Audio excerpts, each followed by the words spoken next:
안녕하세요. 리마인드 라이프입니다. 오늘 소개해드릴 강연은 제시 이라르트의 강연인데요.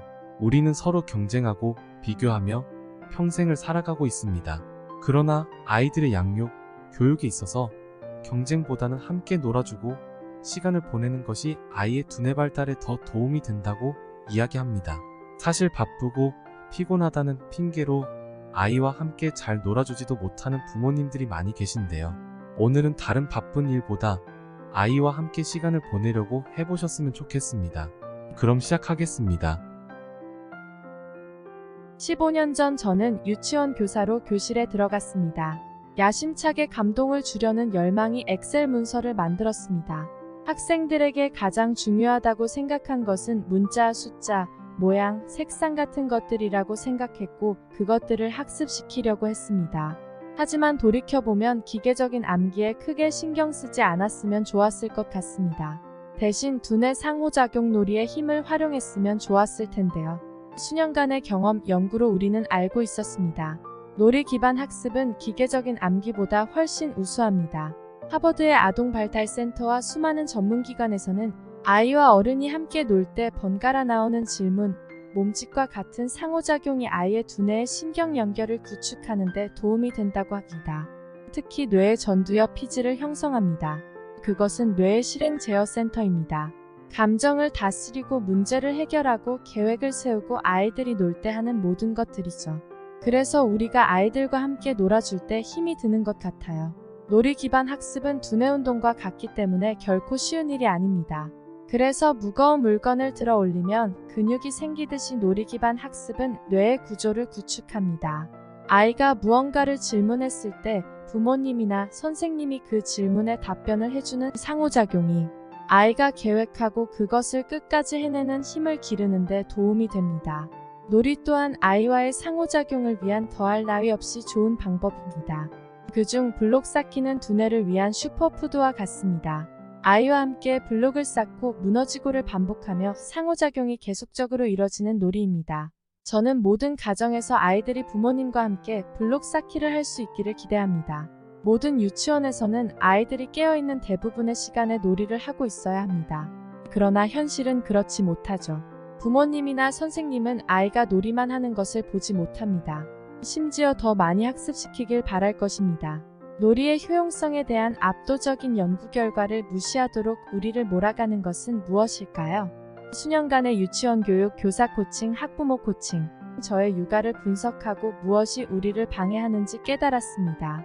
그것은 우리가 비교 문화 속에 살고 있기 때문입니다.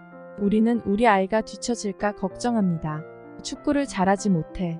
아직 유치원에 갈 준비가 되지 않았어. 또래 친구만큼 똑똑하지 않아. 그리고 우리 아이를 다른 아이와 비교하지 않으면 우리가 잘못하고 있다고 생각합니다. 아이들과 학생들의 성공에 너무 과도한 초점을 맞추면 오히려 역효과를 낳습니다. 그리고 그것은 두 가지 힘에 의해 더욱 악화됩니다.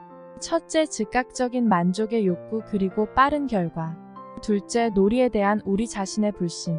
우리는 시간이나 에너지가 부족하고 아이와 함께 노는 방법을 모르기 때문입니다. 즉각적인 만족을 주제로 작성했던 엑셀 문서가 떠오릅니다. 그 문서는 내 불안의 표명이었고 우리가 불안하거나 통제할 수 없다고 느낄 때 우리는 통제할 수 있는 것으로 되돌아갑니다. 부모님과 선생님들을 위해 우리는 사실 기반 교육으로 되돌아갑니다. 노력을 확인하는 즉각적인 결과를 볼 수 있기 때문이죠. 아이가 세 글자를 배우는 것과 같이 즉각적인 결과가 플라이휠 효과를 유발하는 도파민 러시를 제공합니다. 이런 결과를 더 많이 보고 느낄수록 우리는 무의식적으로 그러한 유형의 가르침을 선호하기 시작합니다. 최근에 우리 직원은 놀이의 중요성에 대해 교장 선생님들을 지도하고 있었습니다. 그리고 교장 선생님 중 한 분이 말씀하셨습니다. 저는 동의할 수 없습니다. 학생들이 놀이를 병행하기에는 너무 뒤처져 있다고 말했습니다. 그리고 그 학교의 선생님들은 빠르고 구체적인 결과를 보여주는 방법으로 학생들에게 필요한 학문적 학습을 지속했습니다. 그리고 그달에 얼마나 많은 문자와 숫자를 배웠는지 학생들의 부모와 상담할 때 성취감을 느꼈을 것입니다. 우리는 부모이자 교사이기 때문에 우리 아이들이 잘 되기를 바라는 보편적인 욕구를 공유합니다. 우리는 이를 실현하기 위해 에너지와 자원을 쏟을 것입니다. 그리고 그것은 우리의 소비 습관으로 나타나고 있습니다. 마케터들이 신제품 최고의 장난감이라고 광고하는 제품들입니다. 두뇌 발달을 위한 플래시 카드, 아이패드 앱, 아기에게 읽기를 가르치는 키트. 우리는 우리 아이들이 뒤처지지 않을까 걱정하기 때문에 그것에 희생됩니다. 하지만 스마트한 장난감은 상호작용과 거리가 있습니다. 놀이 기반 학습은 시간이 걸리고 즉각적이지 않습니다.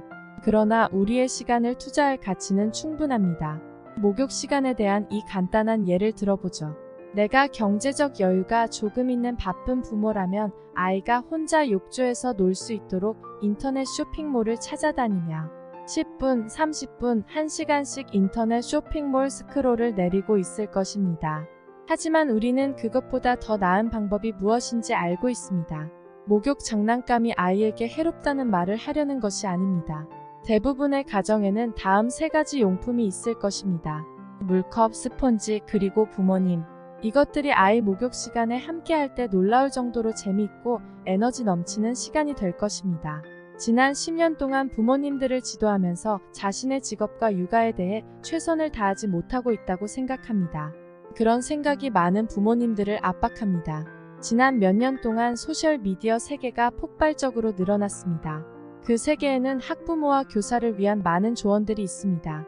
그런 수많은 조언들에 부모님과 선생님들의 눈이 휘둥그레지는 모습에 저 또한 공감합니다. 이런 조언이 제대로 해야 한다는 부담감으로 다가올 뿐입니다. 하지만 우리 아이들의 학습에 관해서는 완벽한 부모, 완벽한 교사가 될 필요가 없습니다. 우리 대부분은 어렸을 때 슈퍼 히어로처럼 목에 망토를 두르고 영웅놀이를 했습니다. 하지만 우리가 자라면서 그런 종류의 놀이는 더 이상 하질 않죠. 그런데 우리 아이는 어떨까요? 몇 달 전 우리는 학부모와 교사를 위한 워크숍을 진행했습니다. 우리는 면도 크림, 플라스틱 빨대, 단추 같은 재료를 가져왔습니다. 그러곤 부모님과 선생님들에게 이것들로 만들기를 하며 아이와 놀아달라고 부탁했습니다. 처음에 그들은 모두 얼어붙었습니다. 그런 다음 천천히 그러나 확실하게 창작물을 만들어내기 시작했습니다. 그리고 만들기 시간이 끝날 때쯤 그것들을 서로 공유하며 얼굴이 밝아졌습니다. 우리가 아이나 학생들과 함께 놀기를 거부하면 그것은 그들의 두뇌 발달에 좋지 않은 영향을 미칩니다. 우리는 아이들과 노는 것이 어려울 수 있습니다. 우리에겐 에너지가 부족하잖아요. 하지만 우리의 전적인 관심만 있다면 적은 에너지로도 가능합니다. 그리고 그것엔 그만한 가치가 있습니다. 아이들과 함께 상호작용하고 배우고 생각하고 놀면서 그 공간을 만든다는 것은 그들의 두뇌 발달에 엄청난 영향을 미칠 수 있는 힘이 있습니다. 그것은 두뇌의 신경 연결망 구축을 돕습니다. 그리고 미래의 모든 학습을 위한 토대를 마련합니다. 이번 주 목욕 시간에는 목욕 장난감은 제쳐두길 바라며 할 일 목록은 잠시 잊어버리고 계량컵을 몇 개 들고 스펀지 몇 개를 사용해 보세요. 감사합니다.